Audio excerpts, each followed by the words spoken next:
తిరుమల జపాలి తీర్థం ఘటనలో గాయపడిన భక్తురాలు ఉమారాణి కోరుకుంటుంది. నిన్న జపాలి తీర్థం దగ్గర ఉమారాణిపై చెట్టు కొమ్మ ఒక్కసారిగా విరిగిపడింది.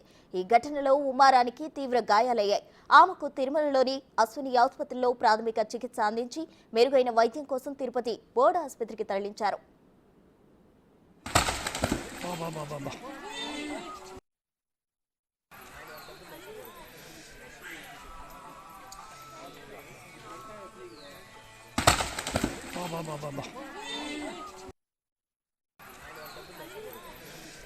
భక్తురాలు ఉమారానికి నడుం విరిగినట్లు భావిస్తున్నారు. ప్రస్తుతం వైద్య ఖర్చులను టీటీడీనే భరిస్తోంది. త్వరలోనే ఆమె కోలుకుంటుందని చెబుతున్నారు. చెట్లు విరిగి పడిన వీడియో సోషల్ మీడియాలో వైరల్ అవుతుంది. బెంగళూరుకు చెందిన ఉమారాణి తిరుమల శ్రీవారి దర్శనం తర్వాత కుటుంబ సభ్యులతో కలిసి జపాలి తీర్థంలోని ఆంజనేయ స్వామిని దర్శించుకోవడానికి వచ్చారు. ఆలయంలోకి వెళ్తుండగా ఈ ప్రమాదం జరిగింది.